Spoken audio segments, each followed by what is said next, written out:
सभी स्नेही जनों एवं सुधी साधकों को सादर वंदे। जय श्री कृष्ण। आज से हम 7वें अध्याय का प्रारंभ करते हैं। सबसे पहले हम भगवान श्री कृष्ण की वंदना से इसका प्रारंभ करेंगे। वसुदेवसुतं देवं कंसचाणूरमर्दनं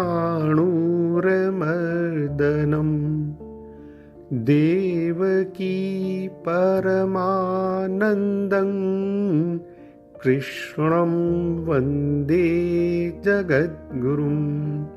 कृष्णं वन्दे जगद्गुरुं। सप्तम अध्याय। ओम श्री परमात्मने नमः। श्रीमद्भगवद्गीता अथ सप्तमोऽध्यायः। श्री भगवानुवाच। भगवान कहना प्रारंभ करते। मय्यासक्तमनः पार्थ योगं युञ्जन्मदाश्रयः असंशयं समग्रं मां यथा ज्ञास्यसि तच्छृणु। इसका सरल शाब्दिक अर्थ इस प्रकार है। श्री भगवान बोले, हे पार्थ, अनन्य प्रेम से मुझ में आसक्त चित्त तथा अनन्य भाव से मेरे परायण होकर योग में लगा हुआ तू जिस प्रकार से संपूर्ण विभूति, बल, ऐश्वर्य आदि गुणों से युक्त और सबके आत्म रूप मुझको संशय रहित होकर जानेगा, उसको सुन। यानी श्री भगवान said, arjuna, now listen how with the mind attached to me through exclusive love and practicing yoga with absolute dependence on me, you will know me, the repository of all power, strength and glory and other attributes, the universal soul in entirety and without any shadow of doubt। तो सबसे पहले पदच्छेद के माध्यम से संस्कृत शब्दों का हिंदी अर्थ देख लें।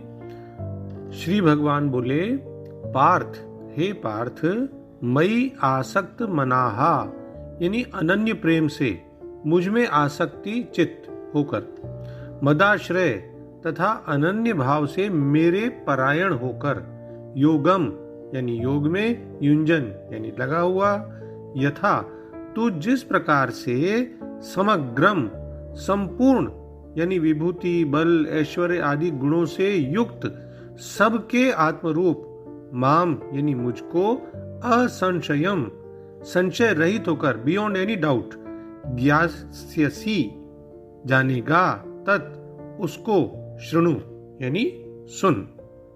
काफी इसका अर्थ क्लियर हो जाता है इसी में।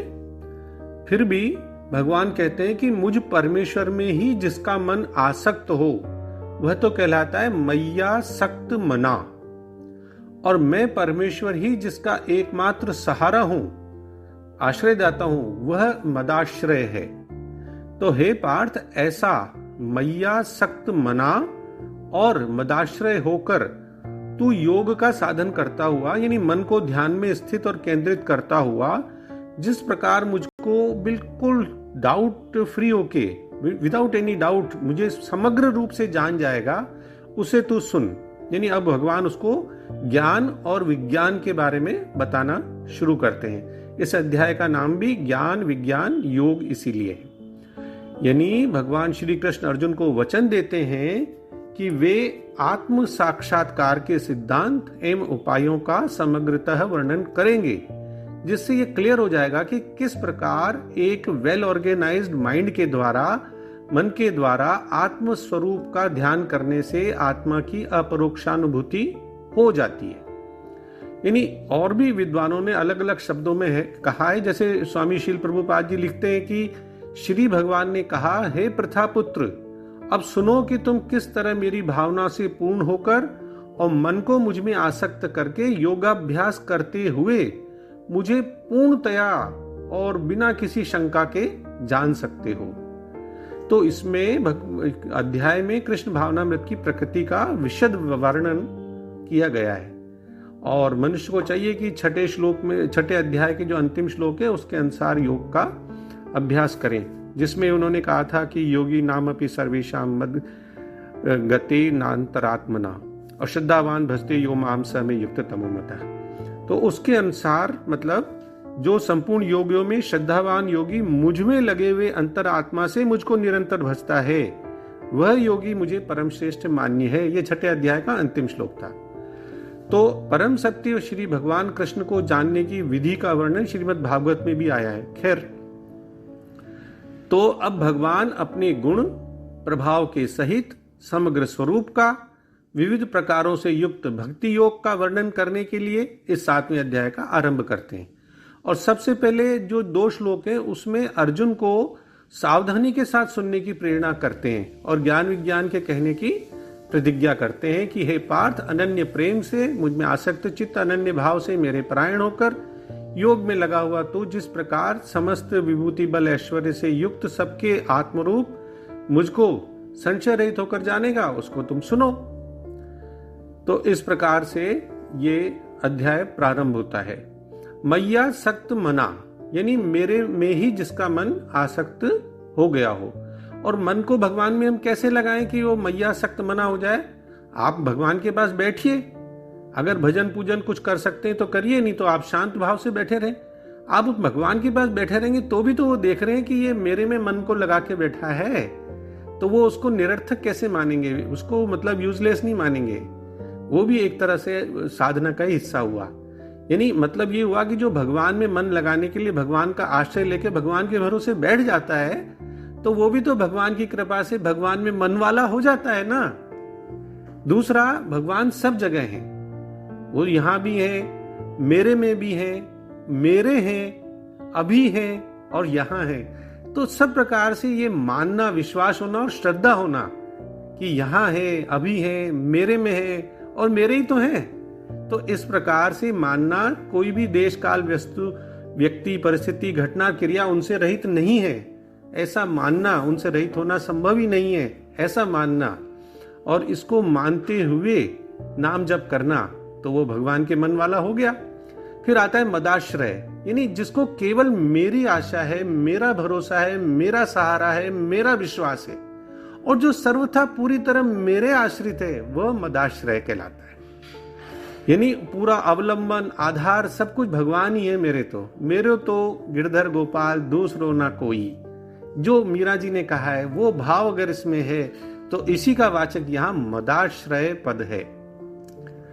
फिर आता है योगम युंजन, योग कहलाता है भगवान से संबंध को। तो अखंड जो भाव है संबंध का प्रभु के साथ, भगवान की लीला और स्वरूप का चिंतन करने में जो स्वाभाविक अटल भाव है, उसे योगम युंजन यहाँ पे कहा गया है। फिर असंशयम समग्रम माम, यानी जिसका मन भगवान में आसक्त हो गया, भगवान के आश्रित हो गया, जिसने भगवान के साथ संबंध को स्वीकार कर लिया, ऐसा ही तो पुरुष भगवान के समग्र रूप को जान सकता है।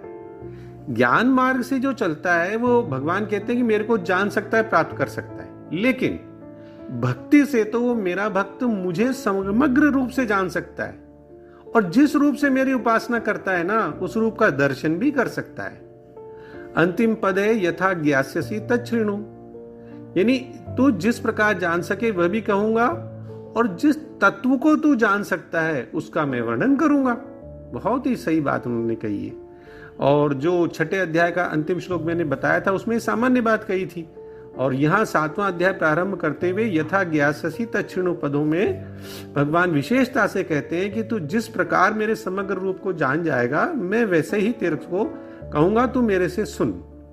वैसे पहले 6 अध्याय में भगवान के लिए समग्र शब्द नहीं आया है, कर्म के लिए आया है चौथे अध्याय में 23वें श्लोक में, पर वो कर्म के विशेषण में आया है। तो भगवान कहते हैं कि मेरे समग्र रूप को जानने के लिए मेरे में प्रेम हो, आश्रय हो, कोई दूसरे कार्य की पूर्ति की इच्छा नहीं हो, मनोती नहीं हो, कोई टर्म कंडीशन नहीं हो, कोई शर्तें नहीं हो, बस भगवान जो चाहते हैं वही हो और भगवान नहीं चाहते तो नहीं होगा। इस भाव से मेरा आश्रय ले ले, वह मेरे समग्र रूप को जान सकता है, जान लेता है। तो ये शरणागति के और भी बहुत सारे मतलब जो है प्रकार हैं, जैसे आश्रय, अवलंबन, अधीनता, प्रपत्ति, सहारा। कभी डिटेल में इसका बाद में विश्लेषण करेंगे।